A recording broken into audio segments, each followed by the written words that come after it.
Welcome to Conquering Clustering. My name is Wend Cato, and just to give you a bit of information about me, I have managed 3 registered training organisations and I'm a former NARA auditor. My company, Cato HR, was one of the first organisations to sell truly clustered TAE materials within Australia. I believe that clustering offers many benefits to the trainer and client by making the experience more real. Sadly, many trainers and assessors do not have the required skills and knowledge to be able to develop clustered materials and assessments. This DVD in some way hopes to overcome some of that, so let's go and look at how we conquer clustering. So how do you know when to cluster? It's not a case of just going out and picking units and shoving them all together into one humongous glob. There is a process involved in clustering. First of all, in order to decide when to cluster, there has to be a synergy or likeness amongst the units. So if you think of the training and assessment package, you'll know that there are delivery units that are quite related to each other, and there are also assessment units that are related to each other. So why would we not train within those clusters to deliver a more holistic experience? You can also cluster when units or skill sets are of the same AQF level or prerequisites. That is, they lead into each other from a level below or a level above. So they're related. You need to do these units to go up to the next one, so you can write them all in a holistic fashion. One of the examples that is often used in training and assessment is that we use the 301 units in both delivery and assessment, and we combine them with the other units of competency within the delivery and assessment clusters. There is a process to go about clustering. First of all, you have to read the units of competency that you want to cluster. After you've read them, you need to identify the commonalities. You need to group the commonalities together, identify non-common areas, and logically sequence them into the package. We then need to write the learning materials and map back to the competencies. So you're making sure that you've picked up the underpinning knowledge and the performance criteria in the learning materials. Then we go on to develop the assessments. This requires that we map back to the competencies, check that the critical evidence, and consolidate where possible. Often you will find commonalities amongst the critical aspects of evidence across units of competency, so that means that you can combine them into one assessment. You will then need to undertake a trial of the materials that you have developed.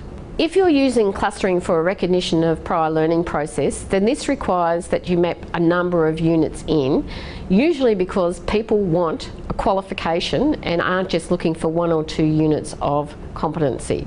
So therefore you're going to have to set up assessment instruments that will go right across the board. These sorts of things include evidence guides, third-party reports, and self-evaluations. I'm going to give you an example now of where I have actually combined 2 units of competency. The first one is BSB CMM 401A, which is make a presentation.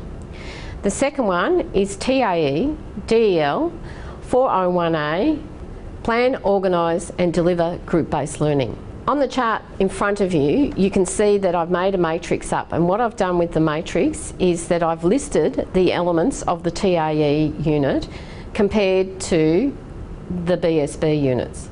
What I've done is I've listed all of the performance criteria. So what I do is I go through all of the performance criteria in the BSB make a presentation unit and see where the commonalities are. As you look through the chart, you'll be able to see that in element 1.1 in the TAE unit matches up with element 1.1 in the make a presentation unit. You will see the commonalities as you go down. So that tells me that I don't need to repeat those things. So if I'm going to deliver those 2 units side by side, because you think make a presentation and group delivery would basically be the same, and they are.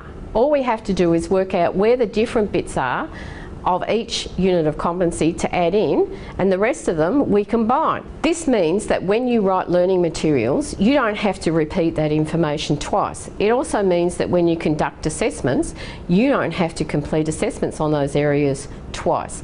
So if we have a look at the critical aspects in this example, we'll be able to see where some more of the commonalities are. If we look at the example of the TAE DEL 401A example, in the critical aspects, The candidate is required to deliver at least 2 consecutive training sessions of 40 to 60 minutes duration. At least one of those sessions has to be delivered to a different learning group. If we then go across to the make a presentation critical aspects requirements, it says that they have to prepare, deliver an evaluation of the effectiveness of at least 2 presentations. So there we have a commonality across the both. Both of them require 2 presentations. Both of them require the preparation is covered, such as a lesson plan or some guide to go through the delivery. Both of them require that evaluations of those sessions are undertaken. If students were doing those 2 units separately, they would be required to do 4 presentations. By doing those units as a cluster, they only have to do 2 presentations and they can be signed off as competent on both of those units. So just using this as an example, we can see how it saves you as a trainer in delivery time and it saves you in assessment time. There is a lot of time saved from you only having to watch 2 deliveries as opposed to 4. And imagine how happy your students are going to be about that. I hope that this DVD has created the desire within you to go out and conquer clustering. Good luck with your endeavours.